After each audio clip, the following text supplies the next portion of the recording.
ನಮಸ್ಕಾರ ಪ್ರಿಯ ವೀಕ್ಷಕರೇ, ಉಚ್ಚಿಷ್ಟ ಗಣಪತಿ ಚಾನಲ್ಗೆ ಸ್ವಾಗತ. ಈಗೊಂದು ನಾನು ವಶೀಕರಣ ಯಂತ್ರ, ಸರ್ವ ಜನ ವಶೀಕರಣ, ಎಲ್ಲ ಕಾರ್ಯ, ಎಲ್ಲ ಸ್ತ್ರೀ ಪುರುಷ ಸರ್ವ ಜನ, ಎಲ್ಲ ಕಾರ್ಯದಲ್ಲಿ ಎಲ್ಲವೂ ವಶೀಕರಣ ಆಗುವಂಥದ್ದು ಒಂದು ಯಂತ್ರ ಇದು. ಈ ಯಂತ್ರನ ನೀವು ಮಾಡಬೇಕಾಗಿರೋದು, ಇದನ್ನು ಒಂದು ಭೂರ್ಜ ಪತ್ರಿನಲ್ಲಿ ಬರಿಬೇಕು.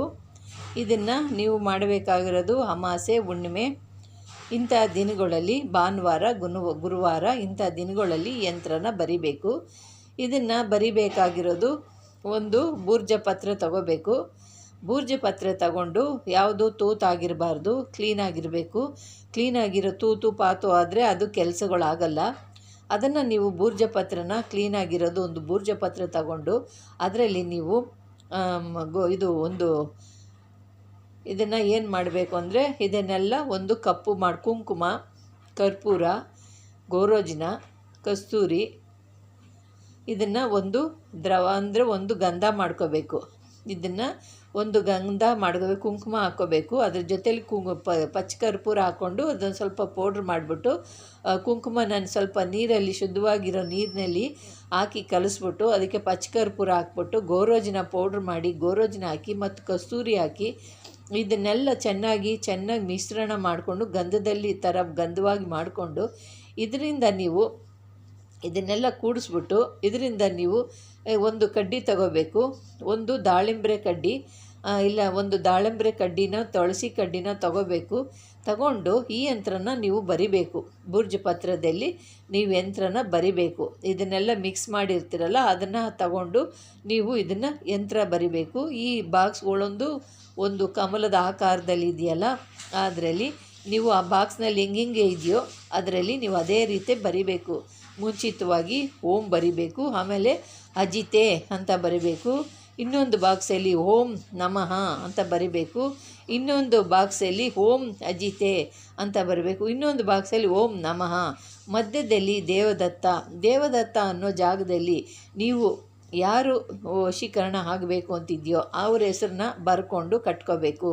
ನೀವು ಕಟ್ಕೊಳ್ಳೋದ್ರಿಂದ ನಿಮಗೆ ಎಲ್ಲ ವಶೀಕರಣ ಆಗುತ್ತೆ. ನಿಮ್ಮ ಯಾರು ಕಟ್ಕೊತೀರೋ ಅವ್ರ ಹೆಸರನ್ನ ಬರ್ಕೋಬೇಕು. ಇದರಿಂದ ನಿಮಗೆ ಎಲ್ಲ ಜನ ವಶೀಕರಣ ಆಗುತ್ತೆ. ಇದರಿಂದ ನಿಮಗೆ ಎಲ್ಲ ವಿಶೇಷವಾದಂಥ ಎಲ್ಲ ಕಾರ್ಯಗಳು ನಡೀತೈತೆ.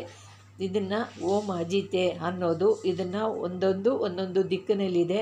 ಉತ್ತರ, ದಕ್ಷಿಣ, ಈ ಥರ ಒಂದೊಂದು ಬರುತ್ತೆ. ಆ ದಿಕ್ಕುಗಳಲ್ಲಿ ನೀವು 4 ಮೂಲೆಗಳಲ್ಲಿ ಈ ಯಂತ್ರ ಬರಿಬೇಕು. ಇದನ್ನು ಬರೆದಾದ ನಂತರ ಇದನ್ನು ನೀವು ಬರೆದುಬಿಟ್ಟು ಇದನ್ನು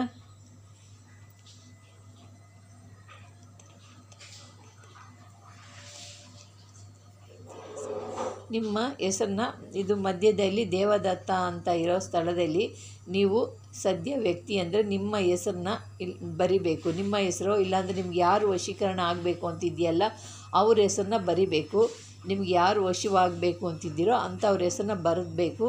ಈ ಯಂತ್ರವನ್ನು ನೀವು ಅದನ್ನು ಪೂಜಿಸಬೇಕು. ಪೂಜಿಸಿ ಹೂವು, ಗಂಧ, ನೈವೇದ್ಯ ಪೂಜಿಸಿ ಅದಕ್ಕೆಲ್ಲ 4 ದಿನಗಳು ಕಾಲ ನೀವು ಇದನ್ನು ಪೂಜೆ ಮಾಡಬೇಕು. ಇದನ್ನು ಪೂಜೆ ಮಾಡೋದ್ರಿಂದ ನೀವು ಇದನ್ನು ಪೂಜೆ ಮಾಡುವಾಗ ಬ್ರಹ್ಮಚಾರ್ಯದಿಂದ ಇರಬೇಕು. ಬ್ರಹ್ಮಚಾರ್ಯದಿಂದ ಇದ್ದು ಇದನ್ನು 3 ಲೋಹದ ಅಂದರೆ ಇದು ಒಂದು ತಾಮ್ರದ ಒಂದು ಪಂಚಲೋಹದ ತಾಯಿತದಲ್ಲಿ ಇದನ್ನು ಯಂತ್ರನ ಇಟ್ಟು ನೀವು ಕಂಠದಲ್ಲಿ ಅಥವಾ ಭುಜದಲ್ಲಿ ಧರಿಸೋದ್ರಿಂದ ನಿಮಗೆ ಎಲ್ಲವೂ ನಿಮ್ಮ ಎಲ್ಲ ಜನಗಳು ಎಲ್ಲ ಕಾರ್ಯಗಳು ಏನು ಮಾಡಬೇಕು ಅಂದರೆ ಅದು ಮನುಷ್ಯನಿಗೆ ಯಾವ್ಯಾವ ಕಾರ್ಯ ಬೇಕೋ ಅದೆಲ್ಲ ನಿಮಗೆ ವಶಪಡಿಸ್ಕೊಳ್ಬಹುದು ಈ ಯಂತ್ರದಿಂದ.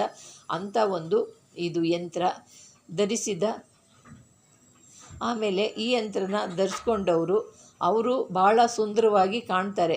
ಈ ಯಂತ್ರನ ಧರಿಸ್ಕೊಳ್ಳೋಂಥವ್ರು ಯಾರು ಧರಿಸ್ಕೊತಾರೋ, ಇದನ್ನು ಶ್ರದ್ಧಾ ಭಕ್ತಿಗಳಿಂದ ಪೂಜೆ ಮಾಡಿ ಧರಿಸ್ಕೊಳ್ಳೋರು ಅವರು ಎಲ್ಲರ ಕಣ್ಣಿಗೂ ಭಾಳ ಸುಂದರವಾಗಿ ಕಾಣ್ತಾರೆ, ಗೌರವಂತರಾಗಿ ಕಾಣ್ತಾರೆ, ಗೌರವ ಕೊಡ್ತಾರೆ ಜನಗಳು. ಅವ್ರಿಗೆ ಯಾರೂ ಕೂಡ ತುಂಬ ಗೌರವ, ಅವರಿಂದ ಎಲ್ಲರೂ ಗೌರವದಿಂದ ಮಾತಾಡ್ತಾರೆ, ಗೌರವದಿಂದ ಕಾಣ್ತಾರೆ. ಅವ್ರನ್ನ ಆ ರೀತಿಯಾದಂಥ ಒಂದು ಯಂತ್ರ ಇದು. ಭಾಳ ಅದ್ಭುತವಾದಂಥ ಯಂತ್ರ ಇದು. ಈ ರೀತಿಯಾಗಿ ನೀವು ಮಾಡೋದ್ರಿಂದ ನಿಮ್ಮ ಕಾರ್ಯಗಳೆಲ್ಲ ಸಿದ್ಧಿ ಆಗುತ್ತೆ, ಯಶಸ್ವಿ ಆಗುತ್ತೆ. ನಾವು ಏನೇ ಕಾರ್ಯಗಳು ಮಾಡುವಾಗ ನಾವು ಈ ರೀತಿಯಾದಂಥ ಒಂದೊಂದು ಶಕ್ತಿ ನಮ್ಮಲ್ಲಿದ್ದಾಗ ನಾವು ಏನು ಬೇಕಾದರೂ ಬಯಸ್ಬೋದು, ಅದನ್ನು ಸಿದ್ಧಿ ಮಾಡ್ಬೋದು. ಇಂಥವೆಲ್ಲ ಇದರಿಂದ ನಾವು ಕಾರ್ಯನ ಗೆಲ್ಲಕ್ಕಾಗೋದು. ಇಲ್ಲ ಅಂದರೆ ಕಾರ್ಯ ಗೆಲ್ಲಕ್ಕಾಗಲ್ಲ. ಏನೂ ಇಲ್ಲದಿದ್ದರೆ ನಾವು ಏನೂ ಕಾರ್ಯನ ಸಾಧನೆ ಮಾಡೋಕ್ಕಾಗಲ್ಲ ಪ್ರಿಯ ವೀಕ್ಷಕರೇ. ಏನಾದರೂ ಒಂದು ಸಿದ್ಧಿ ವಿದ್ಯೆನ ಕಲ್ತು ನಾವು ಮಾಡ್ಕೊಂಡು ಹೋಗೋದ್ರಿಂದ ನಮ್ಮ ಕಾರ್ಯಗಳು ಜಯವಾಗುತ್ತೆ. ಇಲ್ಲವಾದರೆ ಅದು ಏನೂ ನಿಮ್ಗಾಗೋದಿಲ್ಲ. ಇಂಥವೆಲ್ಲ ಮಾಡಿಕೊಂಡು ನೀವು ಜಾಣರಾಗಿ ನಿಮ್ಮ ಕಾರ್ಯಗಳನ್ನ ಯಶಸ್ವಿ ಮಾಡ್ಕೊಳ್ಳಿ ಪ್ರಿಯ ವೀಕ್ಷಕರೇ. ಈ ಥರ ಮಾಡ್ಕೊಳ್ಳಿ. ನಿಮ್ಗೆ ಇಷ್ಟವಾದರೆ ಲೈಕ್ ಮಾಡಿ, ಶೇರ್ ಮಾಡಿ, ಸಬ್ಸ್ಕ್ರೈಬ್ ಮಾಡಿ. ನಮಸ್ಕಾರ.